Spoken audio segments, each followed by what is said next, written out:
But some Republicans are concerned that the president's making all the overtures to Democrats and not to Republicans. I'm not quite sure my next guest is among them, but he is here, Kentucky Republican Senator Rand Paul. Senator, your colleague, Chuck Grassley, and many in the House, members of the Freedom Caucus, what have you, are expressing frustration with the president reaching out to Democrats.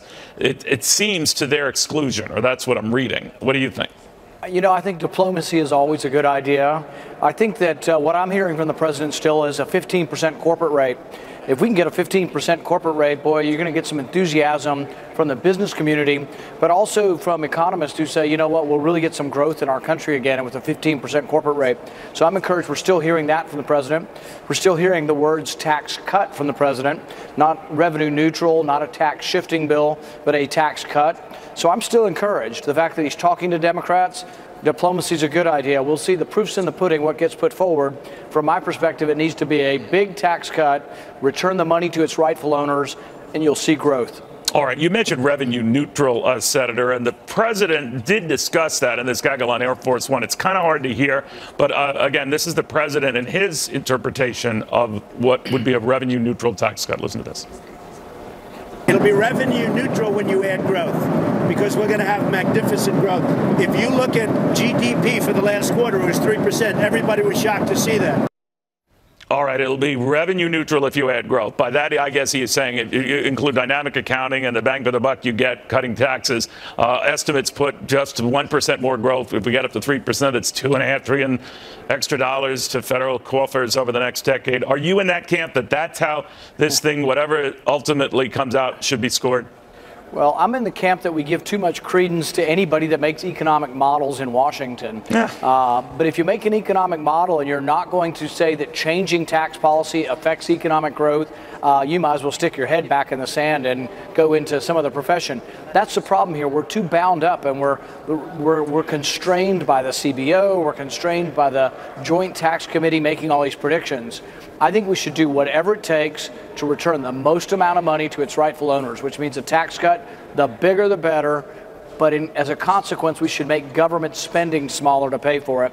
And so we'll see what happens, but that's what I'm going to advocate for. There's some frustration already on the part of those who've heard Speaker Paul Ryan, your colleague in the Senate, Orrin Hatch, saying, it's unrealistic to think corporate tax rate could get down to 15%, probably 20 to 23%. I'm paraphrasing, Senator, but they are already coming out the gate with a higher figure, still substantially below the 35% prevailing corporate rate. But what do you think of that?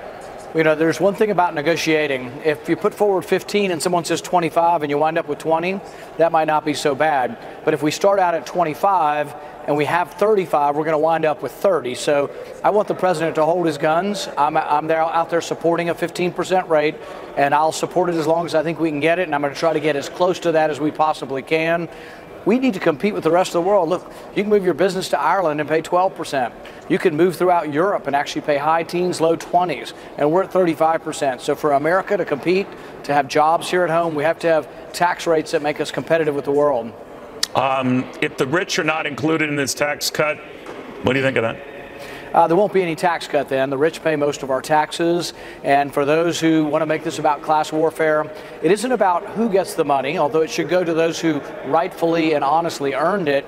But if you want to do class warfare on this, the top 1% pay a third of the income tax.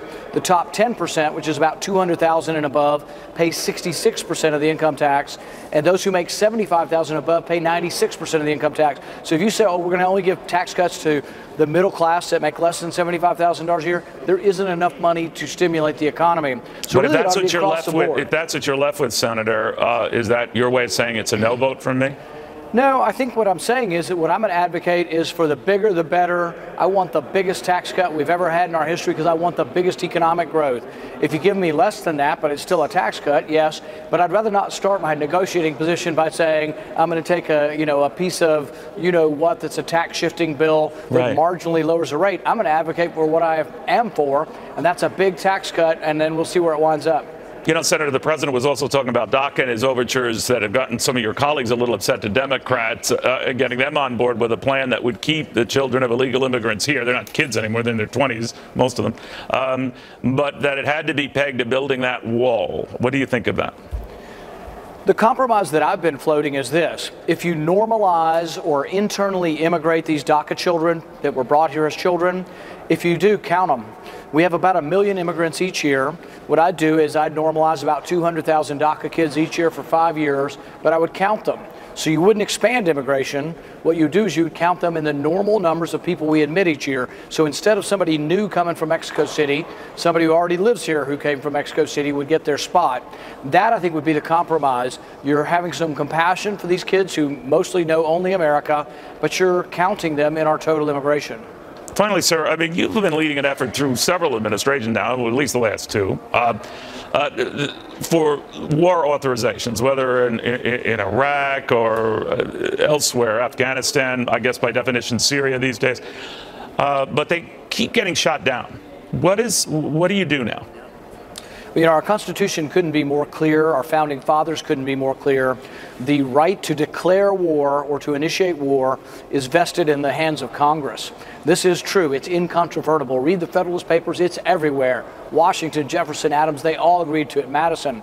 And so my colleagues have forgotten this, and some of them think the president can fight unlimited war. I think we should vote on them. It's the most important vote any legislator should take, and I'm going to keep agitating for votes. I got a vote yesterday, and in that vote, they voted against me, but we did actually have some debate over whether we should be at war, and that was a step forward. What does the president tell you? You know, I talked to him last week, but we didn't get to that. If I can get him on the golf course again, have a few hours with him, I'm hoping maybe we can discuss a War Powers Act. All right, Senator Rand Paul, keep me updated on that. Very good seeing you.